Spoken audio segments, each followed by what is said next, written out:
Assalamualaikum warahmatullahi wabarakatuh. Alhamdulillahi rabbil alamin. Alhamdulillahilladzi anzala sakinah fi qulubil mu'minin liyazdadu imanan ma'a imanihim.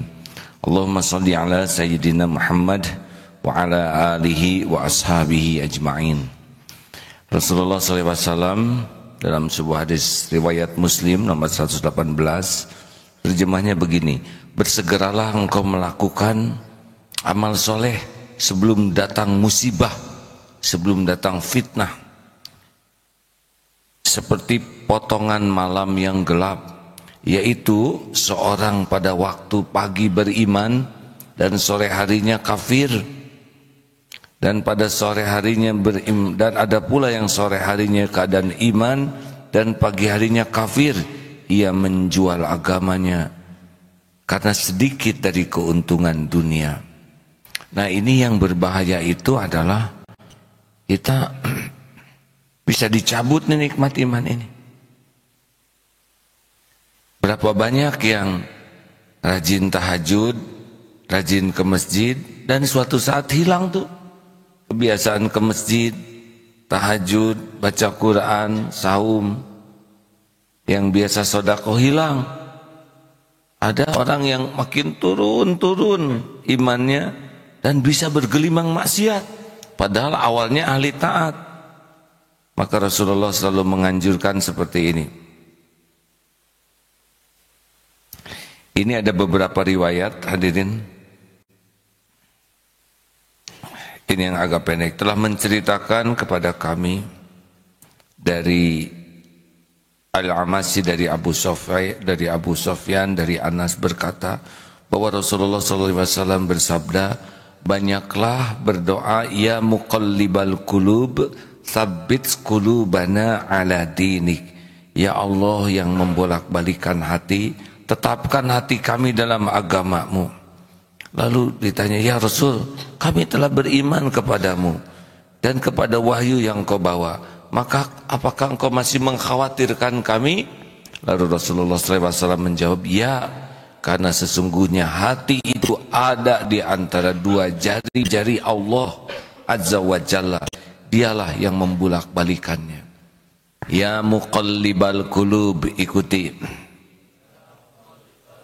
Tsabbit qalbi ala dinik. Ya muqallibal qulub tsabbit qalbi ala dinik. Ya muqallibal qulub tsabbit qalbi ala dinik. Jadi hati kita ini, kita tidak boleh mengisyaratkan, dibulak-balik hati oleh dua jari Allah. Kalau saya nyebut begini berarti saya seperti Allah. Maka kalau kita menceritakan tentang Allah, kita tidak boleh menirukannya. Hati itu dalam dua jari Allah. Nah, ini berarti saya nih meniru-niru Allah. Sudah cukup katakan bahwa hati manusia itu dalam dua jari Allah Subhanahu wa taala. Jangan bayangkan Allah punya jari, karena laisa kamislihi syai'un. Allah tidak menyerupai dan tidak diserupai apapun. Tapi kita harus tahu bahwa hati kita tuh digenggam sepenuhnya oleh Allah. Jadi rasa-rasa seperti cinta, tahu cinta? Anaknya Bu siapa tuh? Apa Mas? Cinta Lola. Cinta, senang, benci, rindu, jengkel, dengki, atau rasa marah, dendam, itu semua ada di hati kita dengan izin Allah. Allah tanamkan di hati kita. Kenapa Allah tanamkan? Seperti doa ghillal lilladzina amanu, ya, kita minta supaya Allah tidak menyimpan kedengkian di hati kita terhadap orang yang beriman. Allah Subhanahu wa taala menyaksikan apa yang kita lakukan. Misal ada ikhwan yang gak jaga pandangannya ke tembok misal, jadi ketabrak temboknya, itu beda urusannya hadirin. Ada ikhwan akhwat gak jaga pandangannya, tanamkan saja oleh Allah rasa cinta, padahal belum tentu di sisi Allah ada takdir jodoh. Itu yang paling menderita, mencintai yang bukan jodohnya, mencintai yang jodoh kawannya. Oh, itu lebih nyesek lagi ada. Jadi kalau jatuh cinta, misalkan adek jatuh cinta usia berapa dek? 12. Oh, kejauhan deh. Rencana nikah usia berapa deh? Belum kepikir nikah, nggak boleh jatuh cinta ya. Kalau misalkan masih terlalu jauh gitu, terus kita suka kepada seseorang, nah kita harus segera minta ke Allah, diambil ini rasa ini, karena Allah yang menanam, Allah juga yang ngambil. Kita asik berjuang, nggak akan mau jatuh cinta ke dia atau ingin melupakannya, tapi tidak melibatkan Allah, susah. Hati ini dimiliki oleh Allah Subhanahu wa Ta'ala. Bagaimana minta tolongnya? Ya taubat, karena cinta yang tidak pada tempatnya boleh jadi diundang oleh dosa, dosa mata, dosa sikap dan sebagainya. Ini perlu serius dipahami ya. Jadi ikhtiar tapi tidak melibatkan Allah, ya susah, karena hati ini digenggam oleh Allah. Jadi bagaimana nih bagusnya kalau kita sudah ada rasa suka kepada seseorang, tapi prospeknya ya, prospeklah gelap gitu, prospeknya buntu, prospeknya harus kembali ke Allah, banyak istighfar, dan jangan cari yang lain. Kan ada seorang istri yang cemburu karena suaminya tertarik ke yang lain, lalu balas dendam, cari suami yang lain, dicintai. Oh, ini nggak jadi solusi. Pernah ada seseorang yang dilanda cinta dan cemburu yang berat, tapi mengalihkannya kepada Allah, ingat kepada kebaikan Allah, kasih sayang Allah, jaminan Allah kepadanya selama ini. Geser tuh dari cinta ke makhluk yang tidak punya apa-apa, yang pasti binasa, menjadi suka ke Allah, berkah, mudah bagi Allah mencabutnya. Tapi kalau di switch ke sesama makhluk lagi, nah ini tidak solusi, bahkan bisa jadi nambah masalahnya. Termasuk adik-adik ini kan ada yang belum nikah, misalkan menggelora, waduh, lihat kambing lewat menggelora ya, ingin makan kambing guling, sate. Nah, kalau misalkan kan ada syahwat, ada sebagainya, itu juga Allah yang menciptakan. Dan kita mah nggak ngerti, harus kembali ke Allah. Makin kuat zikirnya, Allah cabut. Masih ingat tentang tawaf? Kenapa orang tawaf segitu dekatnya satu sama lain, padahal beda jenis, bukan muhrim, tapi tidak terjadi pelecehan seksual di sana atau perbuatan hina? Karena sibuk berzikir. Jadi harus kembali kepada Allah. Termasuk dengki, dendam, cemburu, pokoknya semua yang ada di hati ini harus minta tolong ke Allah. Caranya gimana? Tiap kumat tutup dengan zikrullah. Dan zikir yang paling pas adalah istighfar. Karena boleh jadi penyakit hati itu ada karena dosa kita, diundang oleh dosa kita. Ada yang pernah sebel ke seseorang? Tolong dijawab. Bahagia tidak? Enak tidak? Hati jadi lapang, jadi sempit? Rasain ya. Memang begitu, setiap keburukan itu akan menyempitkan hati. Set aja jadi sesek, kayak baju besi yang makin ditarik sempit. Tapi kalau kita berbuat kebaikan, Allah tahu ini, dilapangkan hati kita tuh, dibuat nyaman, dibuat lega, berprasangka baik, berprasangka buruk, mana yang lega? Ada yang telat ke sini, kamu telat melulu ke masjid, kayak nggak pengen ke sorga. Bandingkan dengan yang berbaik sangka, dia telat ke masjid, boleh jadi dia nolong orang di jalan, enak? Boleh jadi dia sengaja mengalah karena ada yang mau masuk ke toilet sehingga dia mendahulukan orang lain yang tingkat kegawatannya sudah emergensi. Kalau kita senang berbaik sangka, hati kita dibuat nyaman. Wah, kalau kita berbaik sangka ke orang, nanti kita ditipu. Enggak.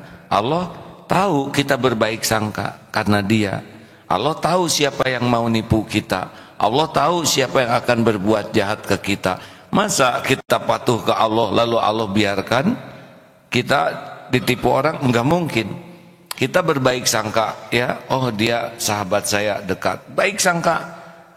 1001 alasan berbaik sangka, dia tidak membohongi. Tapi kalau dia berbohong, mudah bagi Allah membuka kebohongannya. Kan Allah tahu semua kebohongan. Orang tidak diketahui kebohongannya bukan karena dia jago berbohong. Orang tidak diketahui kebohongannya karena satu saja, Allah belum membuka kebohongannya. Jadi nggak ada yang jagoan, tidak ada. Tidak ada yang jagoan berbohong, jagoan strategi, gak lah. Karena Allah saja lagi nutup-nutupi.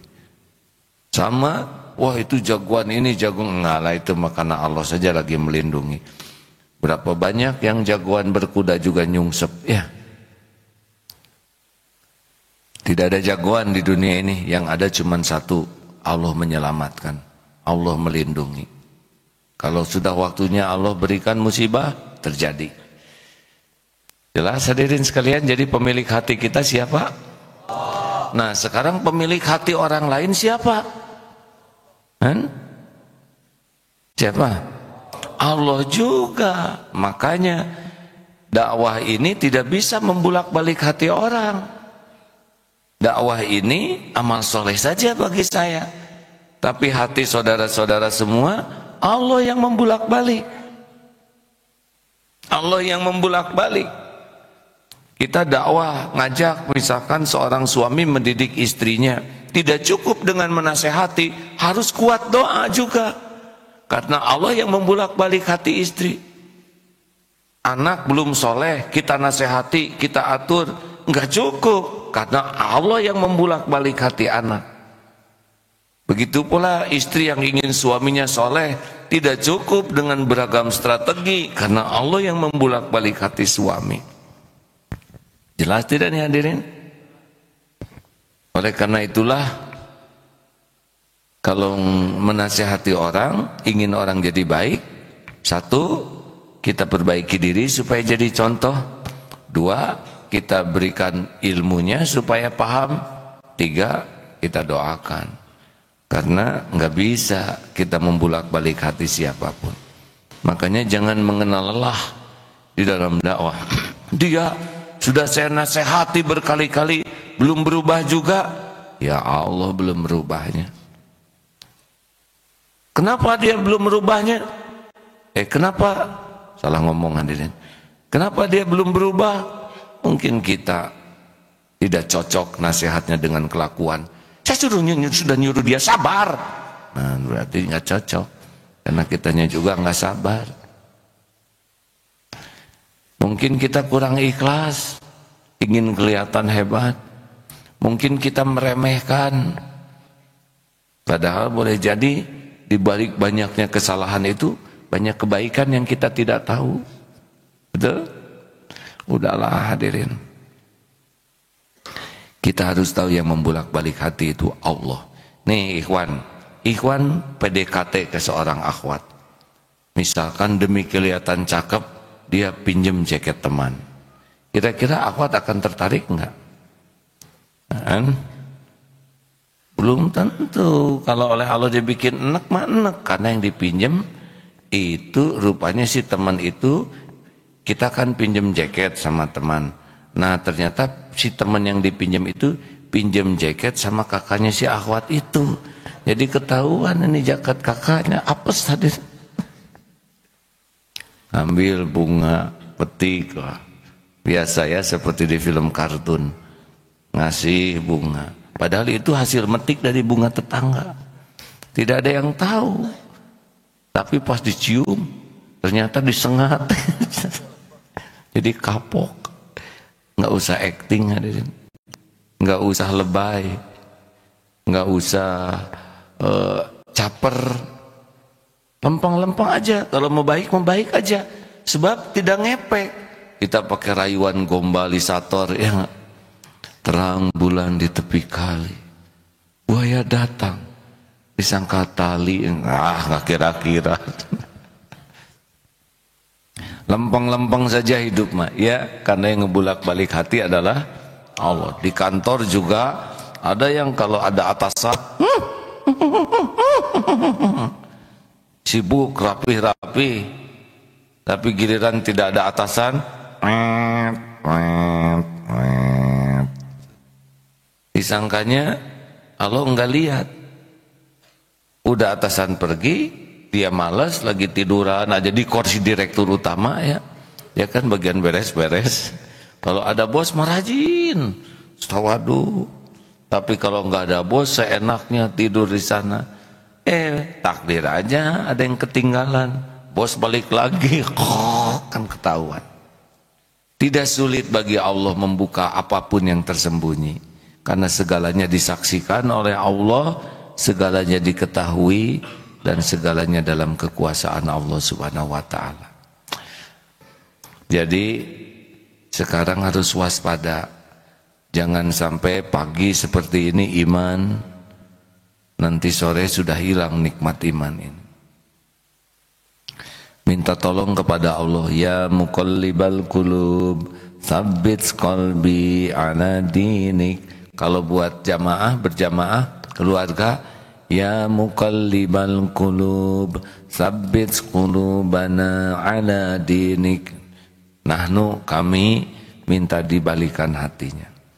Ada lagi sebetulnya doa tambahannya, supaya ini yang paling bahaya kalau kita jatuh musyrik.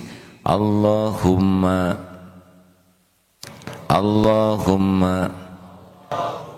inni a'udzubika min an usrika bika syai'an a'lamu wa a'udzubika wa astaghfiruka. Tunggu dulu, Allahumma inni a'udzubika min an usrika bika syai'an wa astaghfiruka lima la a'lamu.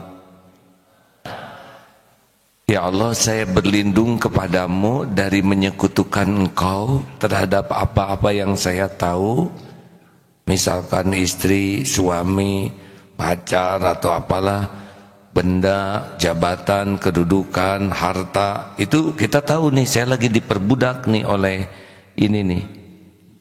Dan itu kita harus berlindung kepada apa yang kita udah tahu nih bisa memperbudak nih. Ini suami saya bisa memperbudak saya nih. Maksudnya saya bisa jadi hamba suami, saya bisa jadi hamba istri, saya bisa jadi hamba harta. Saya tahu nih, perusahaan lagi maju, saya hamba pekerjaan, saya hamba pujian orang, hamba popularitas. Berlindung ke Allah dan mohon ampun kepada sesuatu yang kita tidak tahu. Hati itu bolak-balik. Sekarang nikmat tahajud, besok bisa hilang. Sekarang nikmat di masjid, besok bisa malas. Sekarang sedekah lancar, besok bisa kopet. Nah ini, yang bagus bolak-baliknya begini. Turun 2, sadar, doa, minta tolong, dinaikkan 4. Tidak jarang orang naik tinggi karena kesadaran. Yang namanya futur, turun 5, nggak sadar. Turun 2, turun 0. Datang aja malaikat maut, suul khotimah. Nauzubillah min dzalik. Ya begitulah hadirin sekalian. Ada yang akan tanyakan sesuatu? Bismillah, assalamualaikum warahmatullahi wabarakatuh. Waalaikumsalam warahmatullahi wabarakatuh. Jazakallah khair atas kesempatan yang sudah diberikan. Perkenalkan, nama Ana Syarifuddin dari Metro. Alhamdulillah, di luar dugaan kami pagi ini bisa bertemu dengan AA itu kan ya. Karena kemarin dapat informasi dari Ustadz Hasan yang di DPU Metro, tidak bisa bertemu A karena jadwal di Jakarta seperti itu. Ya, kan gini, ini rahasianya. Ya. Kalau mau ngundang orang, kasih situasi terpahit. Jadi dikasih gula dikit aja seneng gitu. Coba nanti ke DT ada AA misalkan, pas hanya nih puluh kan gitu. Enakan kayak gini Pak. Iya. Baik. Langsung saja ini. Langsung. Mewakili teman-teman. Jadi gini sekarang kita dengan teman-teman itu lagi berusaha memperbaiki gimana anak-anak kita itu sholat dengan tertib. Terkadang kita juga sering terpancing emosi. Sudah berkali-kali diajari sholat tertib tapi nggak sadar-sadar juga gitu kan. Terkadang seperti itu ayah. Kami juga pernah mendapatkan tausiah seperti ini. Namun ketika mengamalkan itu tidak mudah juga ya. Menjaga emosi untuk tidak marah ketika mengendalikan anak-anak yang nggak tertib sholat. Nah ini mungkin mohon tips-tips dari AA untuk yang selanjutnya. Terima kasih. Assalamualaikum warahmatullahi wabarakatuh. Tunggu dulu Mas, tunggu dulu. Ya tenang. Mau nggak dimarah-marah? Enggak. Nggak mau. Ya udah cukup itu saja. Nah gini hadirin, ada marah, ada tegas. Kalau marah datangnya dari nafsu. Nah cirinya marah itu nggak jelas Pak. Kamu ini, tuh kan bisa aja kan kamu ini, tapi jadi beda. Kamu ini, di mana mata kamu? Tuh malah nanya mata ya. Kata murid, ini Pak Guru. Kalau orang marah itu tidak jelas Pak, karena orang marah itu akalnya sedang turun. Makanya kualitas bicaranya, kualitas kata-katanya, kualitas sikapnya drop sekali. Umur bisa tua, tapi kalau sedang marah udah turun. Kualitas bicara, kualitas kata-kata, kualitas tulisan, kualitas kelakuan drop turun Pak. Saya pernah lihat itu di YouTube, seorang pejabat marah-marah, aduh kasihan sekali, jauh sekali dengan gimana itu? Waduh, persis seperti si bungsu Pak. Jadi drop, jadi sangat kekanak-kanakan ya. Nah itu marah Pak, sumbernya nafsu, cirinya adalah tidak jelas dan cenderung zolim. Jadi kalau sudah nafsu tuh nanti zolim, ngomongnya zolim, keputusannya zolim, merugikan orang, merugikan yang dimarah. Yang tepat adalah tegas. Kalau tegas itu dua kuncinya. Satu, fakta. Dua, aturan. Ulangi. Dua, aturan. Nah ini pegangannya. Maaf belum cari contoh yang lain. Baru contoh piring pecah itu ya. Preng, piring pecah. Bibi. Oh, itu kan pasti marah tuh. Karena bibi, bisa kan? Nggak perlu kita Anda nggak kena ya. Kamu ini mau menghancurkan rumah tangga ibu ya? Oh nggak mungkin, piring satu rumah tangga hancur. Di mana atubi otak jangan ditaruh di dengkul, mustahil. Dengkul itu tempurungnya kecil nggak akan cukup ya. Secara biologi ini tidak yakin ya. Kamu ini dasar orang kampung, padahal di kampung sebelahan ya dengan dia belakang. Nah begitulah orang marah nggak jelas Pak. Tapi kalau orang yang tegas begini, prank, fakta, suara apa? Maaf Bu, suara piring pecah. Bagaimana kejadiannya ya Bi? Barusan saya sedang emosi, jadi saya banting saja piring. Tenang. Piring yang keberapa Bi? Maaf Bu, piring terakhir. Maksud Bibi sudah 10 losin, pas Bu, ya tepat hari ini. Di sini sudah membara, tenang. Bibi duduk sini ya. Ingat nggak perjanjian kerja di rumah Ibu? Ingat Bu, ceritakan. Kalau piring, gelas sudah pecah 10 losin, berarti saya harus berhenti kerja di sini. Sudah 10 losin? Sudah. Artinya apa? Artinya saya harus berhenti. B itu kesepakatan kita ya. Nah ini lumayan uang untuk pesangon sambil cari pekerjaan yang lain. Terima kasih ya Bi ya, walaupun Bibi seminggu di rumah saya, sudah banyak sekali kesan yang mendalam. Saya berterima kasih atas bantuannya, dan saya mohon maaf kalau tidak bisa dilanjutkan kerja di rumah ini. Mudah-mudahan Bibi punya tempat kerja yang lebih baik daripada di sini, yang piringnya terbuat dari baja semua. Nah, itu marah. Kenapa piring dari baja ya? Tidak jelas ya. Nanti Mas, tidak emosi, fakta tetap tegas. Punten, coba santri biasanya suka marah-marah enggak? Enggak, tapi tegas enggak? Oh, sepakati dulu. Boleh ngobrol, yang ngobrol berdiri. Jadi jangan ngobrol. Oh, enggak boleh, kata-kata itu bikin enggak enak.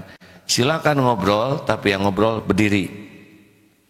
Orang bikin salah, memang biasa kita bikin salah, tapi tidak ngaku, itu pengecut dan munafik. Nah, sudah ceramah, tiba-tiba ada yang ngobrol. Siapa yang ngobrol? Acungkan tangan. Kehormatan jadi orang jujur. Acung dia. Tidak mungkin ngobrol sendiri, acung yang sebelahnya. Apa yang harus dilakukan? Dia berdiri sendiri. Ya, silakan. Tidak usah pakai marah-marah, Pak. Benar? Tegakkan saja. Tahu kesalahannya? Tahu. Apa? Ngobrol. Bagus atau tidak? Salah. Apa sanksinya? Berdiri. Ya, silakan berdiri. Beres ya. Sudah itu, sudah waktunya duduk. Sakit hati tidak? Tidak.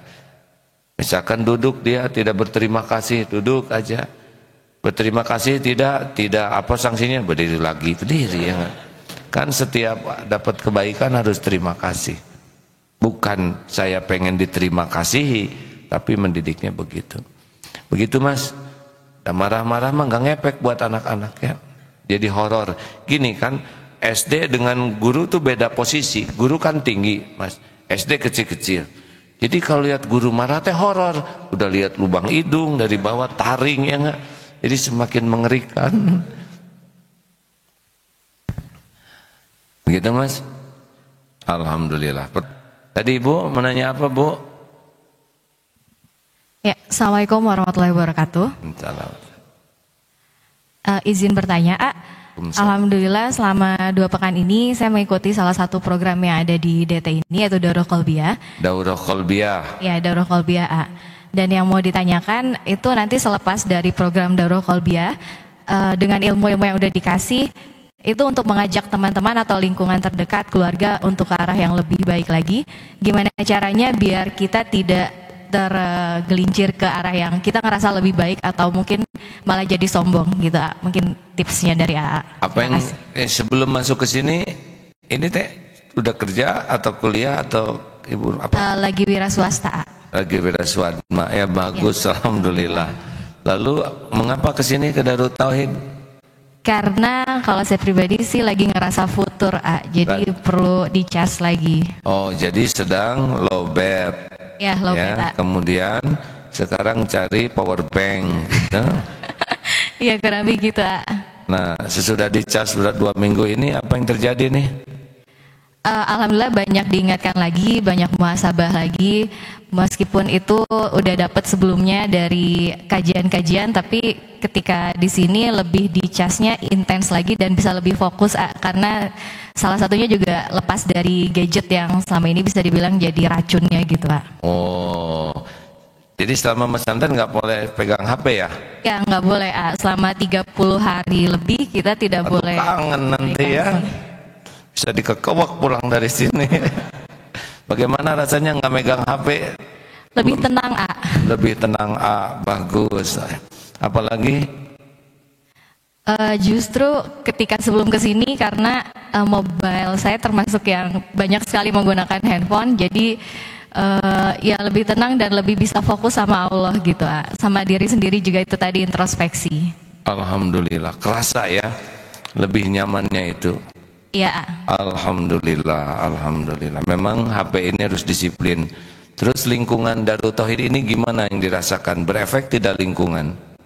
Sangat berefek. Kalau saya mengibaratkannya itu di sini kayak ibadah haji atau umroh kecil gitu, karena lingkungannya kita fokus hanya pada ibadah. Kemudian yang memang ibadah-ibadah sunnah itu yang sangat sulit kalau di rumah, di sini dipaksakan gitu, karena untuk bisa jadi satu kebiasaan memang harus dipaksa dulu di awal. Alhamdulillah ya. Nah, juga tadi lihat tuh pas lagi patroli ke atas ada santri udah selesai adzan duduk aja, nggak sholat sunnah qobla subuh, padahal qobla subuh itu sunnah yang betul-betul tidak ditinggalkan oleh Rasulullah SAW, yang pahalanya dunia berikut isinya. Jadi orang sekaya apapun kalahlah oleh orang yang ahli sholat qobla subuh. Nah, tapi karena ketemu, sudah sholat belum? Sudah, tahiyatul masjid pasti ya. Ada qobla belum? Ya sholat. Karena di sini ada dalam lingkungan, mau tidak mau jadi termotivasi. Betul? Alhamdulillah. Ya terima kasih deh atas jawabannya. Pertanyaannya belum dijawab. Oh tadi nanya apa? Tentang jodoh begini deh, jodoh itu. Jadi tentang apa tadi? Saya lupa. Biar tidak tergelincir ke sombong dan ngerasa lebih baik setelah keluar dari sini, dan mengajak kebaikan kepada lingkungan terdekat. Oh begitu. Terus yang mau disombongin apa gitu? Pesantren cuma sebulan. Orang lain 6 tahun. Gini aja Mbak ya, kata guru saya gini, kalau mau berdakwah maksimal itu setara dengan yang didakwahi posisinya. Yang bagus itu kita merunduk. Jadi melihat orang lain itu sebagai ladang amal bagi kita. Lihat yang tidak tahu, wah saya udah tahu ilmu ini, saya hutang untuk ngasih tahu ke sana.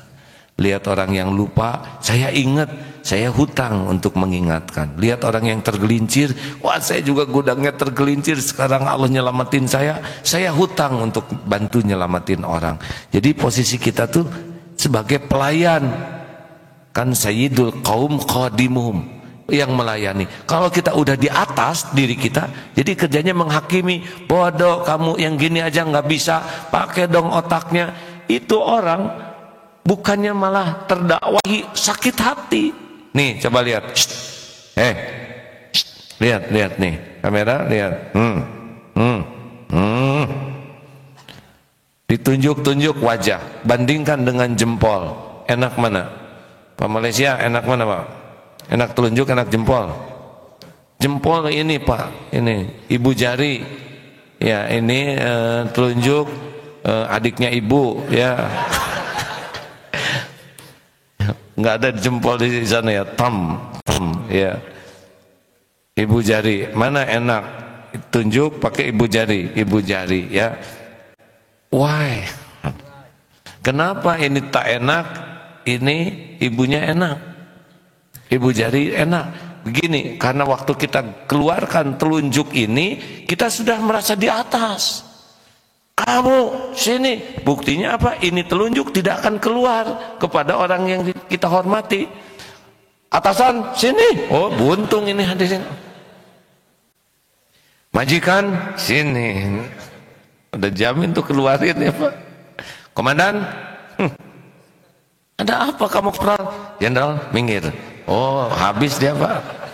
Jadi telunjuk ini sebetulnya salah satu identifikasi bahwa kita sedang merendahkan orang. Itulah sebabnya kita tidak mau ditunjuk-tunjuk, karena tidak mau direndahkan kita ini. Serendah apapun pangkat, jabatan, tidak mau direndahkan orang. Tiap orang punya harga diri. Walaupun dia diam, tapi hatinya sakit. Setiap orang punya kerinduan dihargai. Makanya kalau sudah nunjuk-nunjuk itu orang sakit hati walaupun dia diam. Ingat ya, kalau marah tancepin paku, paku nancep ke dinding. Kalau kita minta maaf, cabut pakunya. Apa yang tersisa? Lubang. Minta maaf dan memaafkan, memaafkan dan melupakan itu beda tempatnya. Kalau maafin saya ya. Iya Bu, saya maafkan. Selesai memaafkan, tapi robek di hati, itu perlu waktu. Nah ini bahayanya kalau kita merasa di atas orang lain, cenderung zolim. Makanya maksimum sama, yang bagus di bawah, berkhidmat. Nah orang tuh suka. Coba, apa kabar adik-adik? Bapak sehat Pak? Bagaimana tentang mau es krim pagi ini Pak? Aduh ya. Ibu tolong ya segera dilunasi cicilan-cicilannya ya. Tapi kalau tangan terbuka enak karena kita posisinya menghormati. Terima kasih hadirin sekalian, semoga semuanya ini punya hati yang bersih, diberikan nikmatnya tekad kuat mendekat ke Allah, nikmatnya bertaubat, nikmatnya menjauhi maksiat, nikmatnya meningkatkan taat, dan nikmatnya hidup menebar manfaat. Sekian, subhanakallahumma wa bihamdika asyhadu an la ilaha illa anta astaghfiruka wa atubu ilaik. Assalamualaikum warahmatullahi wabarakatuh.